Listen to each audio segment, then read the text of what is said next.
beloveds. Thank you for letting me take yesterday off. I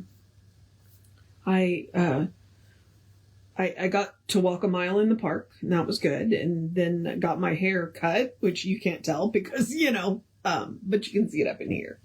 Because she doesn't put the curl cream in it. She uses the oil to really moisturize it, and then I sleep on it. So, but I did get up and go to the gym today, so that felt good. And talk to him.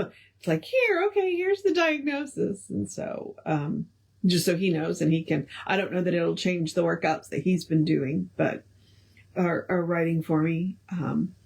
But yeah, so here we are. But we are starting a new chapter today.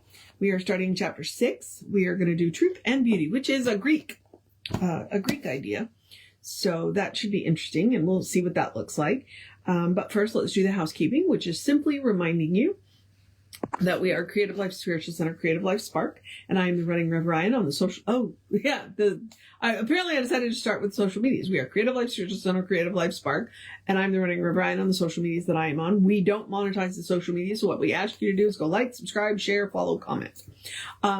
So we are Creative Life Spiritual Center. The website is creativelife.org, and the constant contact email, if you want to know what's going on with the center, you get one email a week, and it just tells you what's going on for the week and the month. So that is info@creativelife.org. So if you email that, that'll put you on the constant contact. All right. So that's what that is. I think that's everything. So we are doing The Voice Celestial, which was written by Ernest and Fenwicke Holmes towards the end of Ernest's life, because Fenwicke lived, I think, a significant portion longer than Ernest did. When Hazel died, that kind of took the wind out of Ernest's sails, and he didn't die much, and he died not much longer after that. But they collaborated, and so this is an epic poem that was written to kind of summarize science, what they've learned in Science of Mind over the years in Science of Mind, in a poem along the idea of the Iliad, the Odyssey by Homer. Or you could also, if you like Milton, apparently Milton wrote some epic poems too. There are 4 voices: the scribe, who describes the situation; the farer, which is me and you, the person on the journey; and then the presence, which is what it sounds like, that still small voice that we listen to. And we have not met the aged masters yet, or the masters of the ages. I'm not sure. So not sure when we're going to meet them. But we are in chapter 6, Truth and Beauty, and we are starting off with the scribe. The farer woke and wept. The farer: I am undone, for I, who lost the world of time and space, am still shut out from that high sphere, which I a moment glimpsed, and I am left. Oh.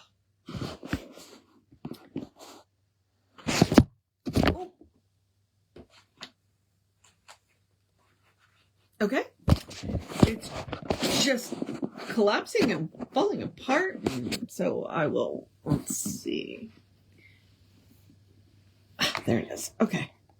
I'm going to edit this part out. Okay.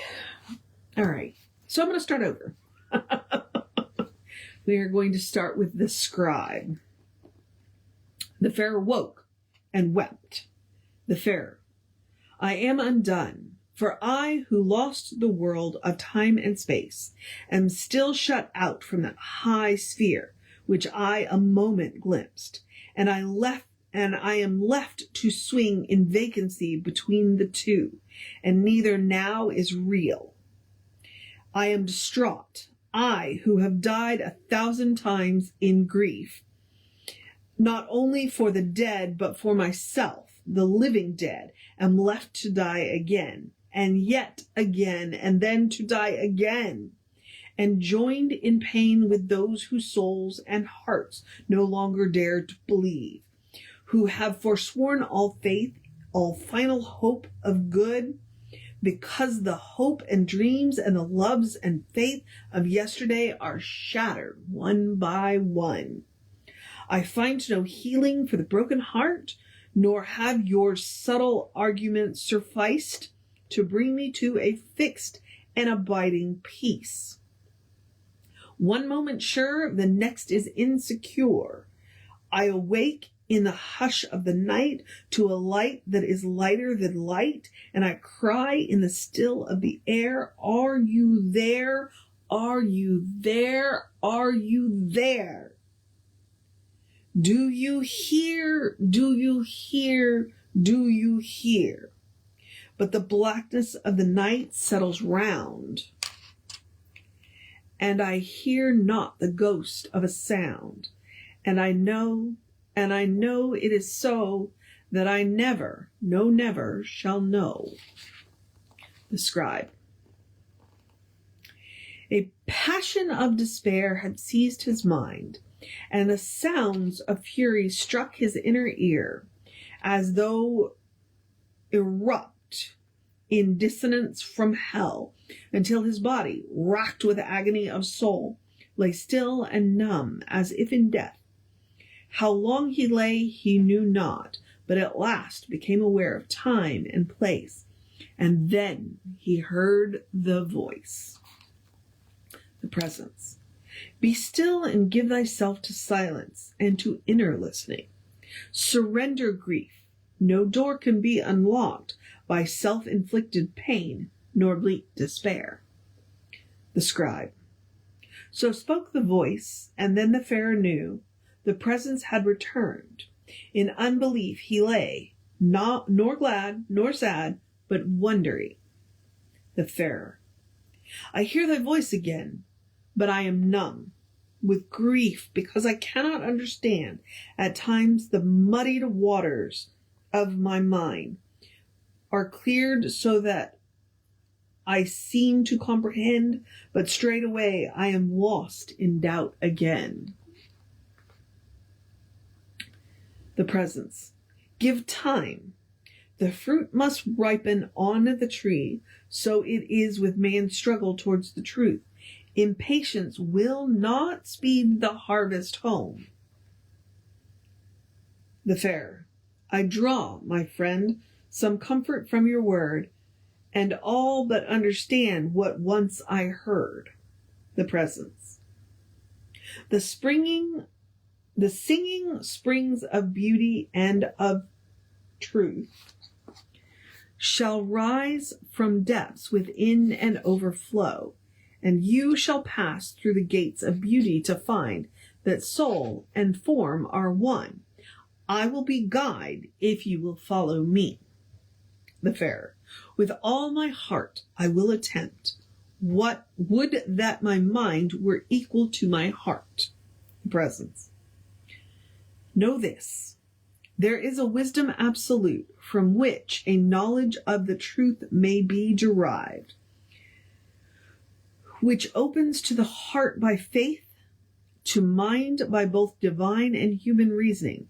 This did the ancients teach through ages dim, that truth reveals itself at every point in time and space to every man who thinks his way behind the thing he knows to what he does not know. From truth self-evident exists all that may know and understand. The Pharaoh. How shall I know or see or recognize? The Presence. Look to thy Lord, the ever-present me, and turn to him, the undivided one, who is I am, the center of your knowing, where recognized truth is, and so remains, unrecognized. It does not cease to be. It still remains the substance of your life. Look not for revelation from without, but to awakening of truth that lies within. The ever-present, closer than your hand, inspirer and beholder, known of old to those who sought him in the silence, is in your midst and in the here and now. No separated parts can ever be, no fragments of his being can exist. There is one essence and but one alone, in God, in man, and all creation through. One uncaused being who alone endures. He is the one without who stands and knocks within. He is the only one who enters, from whence he comes is undivided whole. One life which does all living things embrace. The Farer. Outside this one and only, then, is not the Presence. Since life is one, there is nothing to exclude. All things that move must move within the whole. And though he seems to travel far from home, each must return to that from which he came. All things refer to one. This is the key, which locks or unlocks every mystery. This age-old doctrine, still in its youth, for few there be who comprehend its truth. Content to say that deity is one, they leave the greater principles alone, for monotheism shows us but a part of all that lies inherent at its heart. Conceive of one as substance and as law, which is to mind a willing servitor. There is one law of being everywhere, in earth, in sky, in ocean, or in air. The one law of light, one law of heart and power, one principle that holds from hour to hour. The galaxies that throng through outer space and keeps Earth spinning satellites in place. The Farer. How great my longing is for truth and peace. This I can understand, at least in part. The Presence. Who knows in part has found a door ajar that opens to the whole. The life of all exists within yourself. Be still and know. The knower and the known. Who finds himself finds truth. Who knows the truth knows self. Between yourself and it, naught intervenes. Within a circle perfect and complete, which is designed to demonstrate the whole, conceive self-knowing as the center point, and from this point draw circle after circle, expanding to infinity. Observe two facts, self-evident.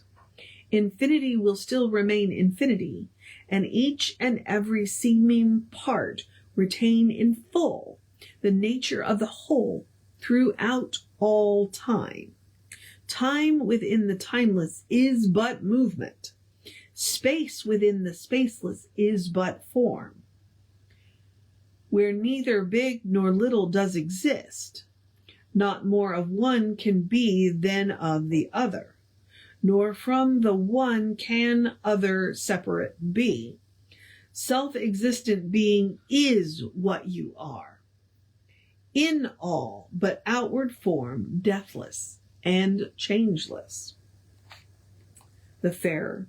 Make clear to me what being is. I find no gain to wisdom by the change of terms. The Presence. The cause and causer, form and former are the same. God's breath congealing in a star or in man, and he who seeks shall find one master truth. His body is his mind, in action and all the complex whole, but manifests the movement of the soul. The Farer. Whence does spring evil, and what breath from hell breaks down the walls of heaven's citadel?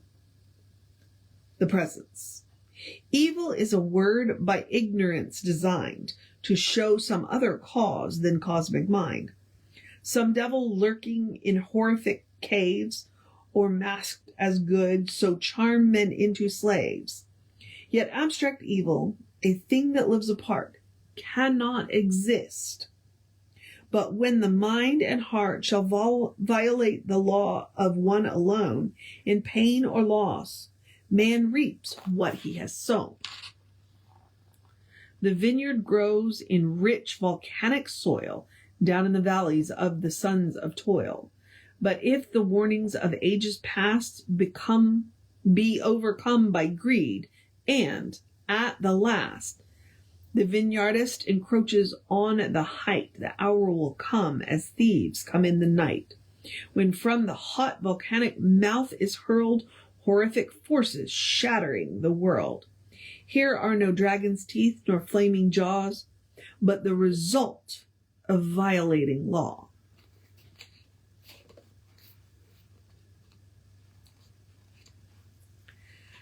My thoughts are like a whirling pool that sucks me down until I be lost within a void. Call evil by name of naught, but still it evil seems to me, and ugliness and beauty seem to me as two, not one. How can I see but one? The presence. Within yourself alone lies cause and cure of seeming ills. In beauty, still the inner self remains. Within yourself the perfect whole exists. Lo, nothing lies between, for thou art that. By nescience be thou not dismayed, for he who does not see the soul cannot thereby give any proof. There is no soul to see, nor can the arrogance of ignorance dismay the searching soul who dares believe.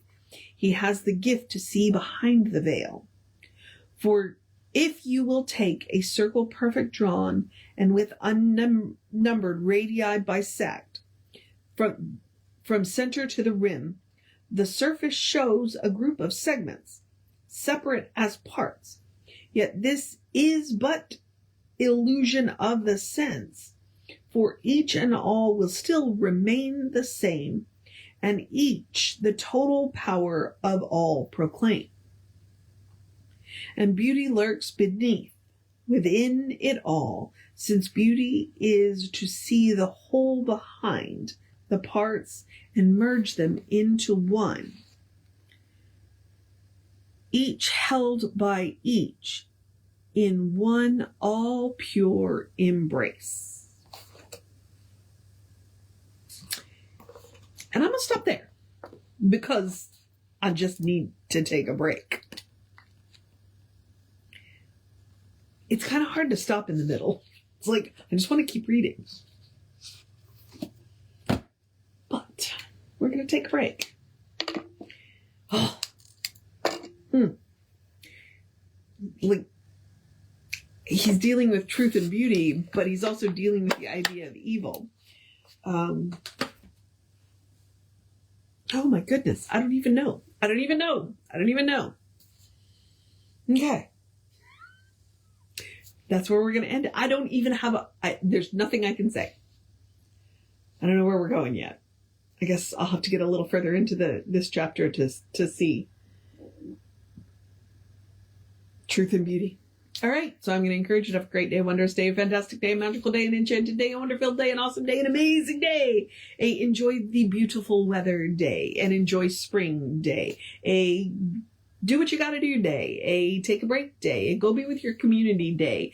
Tell somebody you love them day. Cuddle your fur babies day. Run out of words day. A good day. And if that is too much pressure, simply have a day. You are enough. Just as you are. You are a beloved expression of the divine. You are a brilliant light, a divine spark, spirit in motion, God in action, a beautiful masterpiece, and a work in progress at the same time, at your own pace. And as Reverend Jesse likes to call it, you are a godling. All right, beloveds? It is Sunday, so in about 2 hours at 11, we will have an amazing service for you. We're starting a new series today, so that'll be good. So yeah, yay. take care.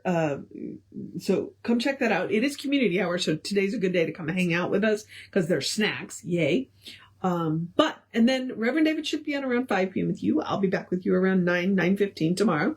Take care of yourself. Know that you are loved, and I will see you next time.